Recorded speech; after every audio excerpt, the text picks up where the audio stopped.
Bonjour à tous les amis.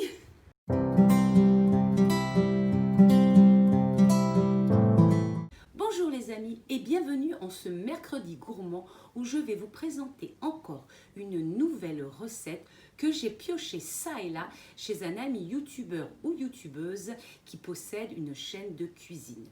Aujourd'hui nous nous rendons sur la chaîne de Cuisine Biba et j'ai choisi chez elle un brownies au chocolat. Oui, vous me voyez respirer comme ça. Alors, je pourrais vous montrer là une photo du brownies parce que c'est tout ce qui reste. Il était absolument délicieux. Pour découvrir cette recette qui m'a fait émoustiller les papilles, je vous invite à me suivre.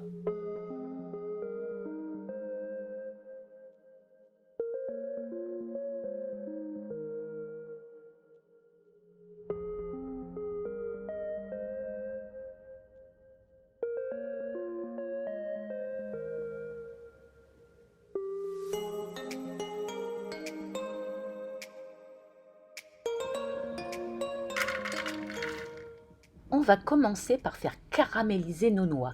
Donc dans une poêle bien chaude, on verse nos noix plus le sucre glace.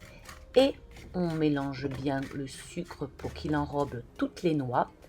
Et vous allez voir, ça commence, le caramel commence à se former.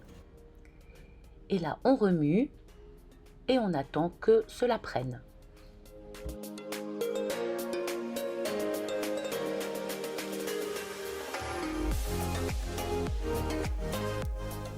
Dès que mon caramel est terminé, bien prêt, qu'il a enrobé toutes mes noix, je vais les mettre dans une assiette et je vais laisser refroidir le tout. Je vais venir m'occuper du chocolat que j'ai coupé en morceaux avec les morceaux de beurre. Je mets le tout au micro-ondes et ensuite, une fois que c'est terminé, je mélange bien l'ensemble pour obtenir un chocolat tout lisse, tout bien homogène. On va s'occuper des œufs maintenant que l'on va casser, donc que l'on met entier dans un plat.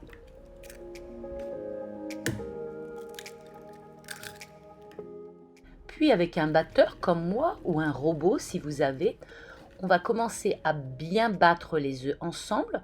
Ensuite, on va ajouter notre sucre et on va mélanger jusqu'à obtenir un mélange qui aura doublé de volume presque et qui sera relativement mousseux. On incorpore ensuite le chocolat fondu qui a légèrement refroidi. Et de nouveau, on mélange bien l'ensemble pour que le chocolat se répartisse partout. On incorpore ensuite la farine que je passe au tamis. Et là, je vais remélanger, mais je vais abaisser un petit peu la vitesse de mon batteur et je vais mettre un peu plus doucement et je vais bien mélanger l'ensemble.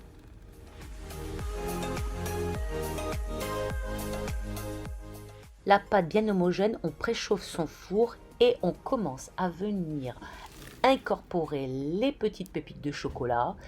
On s'occupe des noix qui ont largement eu le temps de refroidir et que l'on va concasser avec un gros couteau.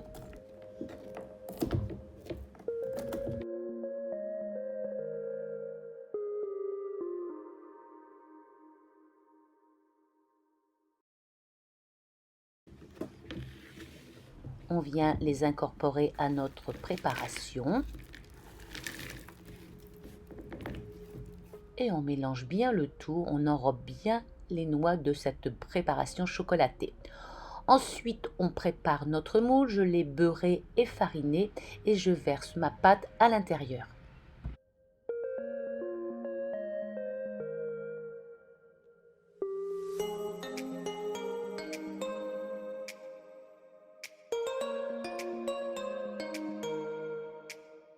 Il me reste encore pas mal de pâte, je vais pouvoir la mettre dans des petits moules pour le goûter. On va au four, bien sûr, et on en profite aussi pour surveiller la cuisson. Il gonfle bien, il a l'air pas mal. Et voici le résultat.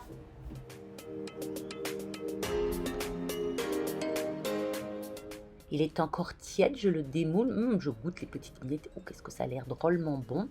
Ensuite, on s'attaque au gros. Je le découpe dans le plat parce que ça colle quand même un petit peu. Il est moelleux. J'ai hâte. Je vous le coupe d'un côté, je vous le coupe et je vous montre ce que ça donne complètement de l'autre côté. Oh oui, oh là là, qu'est-ce qu'il est moelleux!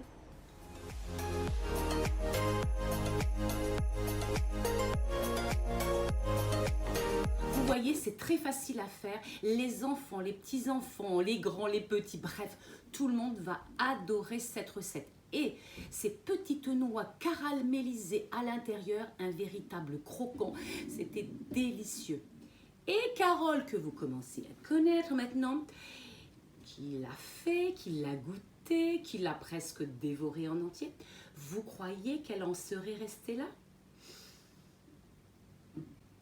Regardez les enfants, servi avec une crème anglaise faite maison. Vous l'avez bien mérité, ce...